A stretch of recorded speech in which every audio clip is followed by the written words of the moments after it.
പുനരധിവാസം വൈകുന്നതിൽ കടുത്ത പ്രതിഷേധത്തിലാണ് മുണ്ടക്കൈ ചൂരൽമല നിവാസികൾ. ഉരുൾപൊട്ടലിലായി 4 മാസത്തോളമായിട്ടും പുനരധിവാസം എവിടെയും എത്താത്തതാണ് ഇവരുടെ ആശങ്ക വർദ്ധിപ്പിക്കുന്നത്. സർക്കാർ സഹായങ്ങൾ പൂർണ്ണതോതിൽ എത്തുന്നില്ലെന്നും ഇവർ പരാതിപ്പെടുന്നു.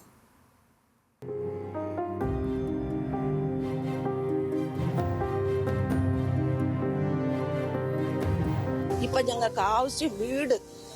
ഇപ്പൊ സർക്കാർ ഞങ്ങളോട് ഇറങ്ങാൻ പറഞ്ഞ് ഞങ്ങൾ എങ്ങോട്ട് പോകും?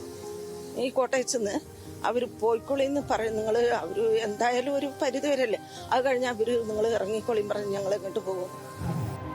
സ്വന്തമായിരുന്നതെല്ലാം ഉരുളെടുത്തതോടെ വാടക വീടുകളിൽ കഴിയുന്ന ഓരോ മുണ്ടക്കൈ ചൂരൽമല നിവാസികളും ചോദിക്കുന്ന ചോദ്യമാണിത്. സർക്കാർ സഹായം നിന്നാൽ തങ്ങൾ എന്തു ചെയ്യും? ദുരന്തത്തിനു ശേഷം ക്യാമ്പിലായിരുന്ന പലരും കഷ്ടപ്പെട്ടാണ് വാടക വീട് തരപ്പെടുത്തിയത്. നിലവിൽ ജീവിതം മുന്നോട്ടു പോകുമ്പോഴും ജോലിയടക്കമുള്ള കാര്യങ്ങളിൽ പ്രതിസന്ധി നേരിടുകയാണിവർ. 25 കിലോമീറ്ററാണ് മൂപ്പറിന്ന് പോയി പണി ചെയ്തിട്ട് നിൽക്കുന്നത്. അവിടെ ആ മുണ്ടക്കൈയിൽ തന്നെ പോയി പണി ചെയ്യണം. അത് നമുക്ക് സാധിക്കില്ല. അത്രയും പെട്ടെന്ന് നമുക്ക് എന്തെങ്കിലും ഒന്ന് കണ്ടെത്തണം. സ്ഥിരമായിട്ട് നമുക്കൊരു വീട് വേണം, അതിനുള്ള ജോലിയും വേണം. നമുക്ക് ഇവിടെ നിന്ന് അങ്ങോട്ട് പോകാൻ പറ്റില്ല. ഞങ്ങൾ എന്താ വെച്ചാൽ മുണ്ടക്കൈയിൽ അങ്ങനെ കഴിഞ്ഞ ആൾക്കാരാണ്. അപ്പൊ ഇനി ഞങ്ങൾക്ക് വീട് വേണമെന്നുണ്ടെങ്കിൽ മുണ്ടക്കൈയിൽ എത്ര ആൾക്കാരുണ്ട് അത്രയും ആൾക്കാർക്ക് ഒന്നിച്ച് ഞങ്ങൾക്ക് വീട് കെട്ടണം.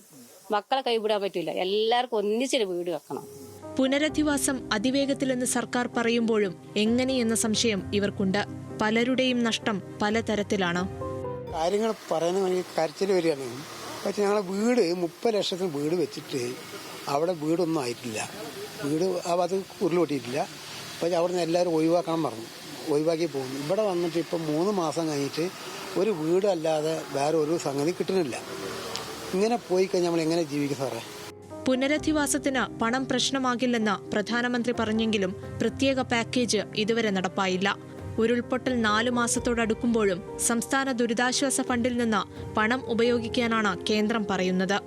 സാധാരണഗതിയിൽ ഇത്ര ദുരന്തങ്ങൾ ഉണ്ടാകുന്ന സ്ഥലത്ത് കേന്ദ്ര സർക്കാരിന്റെ പ്രതിനിധിയായി ഏതെങ്കിലും മന്ത്രിമാരാണ് സന്ദർശനം നടത്താറ്. അവർക്ക് പോലും അടിയന്തരമായി ധനസഹായം പ്രഖ്യാപിക്കാനുള്ള റൈറ്റുണ്ട്. പക്ഷെ ഇവിടെ സന്ദർശനം നടത്തി ഇന്ത്യയുടെ പ്രധാനമന്ത്രി നേരിട്ടാണ്. അദ്ദേഹം പറഞ്ഞ വാക്കുകൾ തന്നെ ഒരുപാട് ആളുകളുടെ സ്വപ്നമാണ് ഇല്ലാതെയായത്, ജീവിതമാണ് ഇല്ലാതെയായത്. നമ്മൾ ഒരുമിച്ച് ഇത് തിരിച്ചുപിടിക്കും, പണം ഇതിനകത്തൊരു തടസ്സമാവില്ല എന്നുള്ളതാണ് വാക്ക്. ആ വാക്ക് വെറും വാക്കാണ് എന്നുള്ളത് ഇന്ന് ബോധ്യപ്പെടുന്ന ഒരു സാഹചര്യം ഉണ്ടായി എന്നുള്ളതാണ്. രാഷ്ട്രീയ വടംവലികൾക്കിടയിൽ ഉരുൾപൊട്ടലിൽ തകർന്ന സാധാരണക്കാരുടെ പുനരധിവാസമാണ് എവിടെയുമെത്താത്തത്. കോടതി ഇടപെടലിലാണ് ഇനി ഇവരുടെ പ്രതീക്ഷ. ന്യൂസ് മലയാളം, വയനാട്.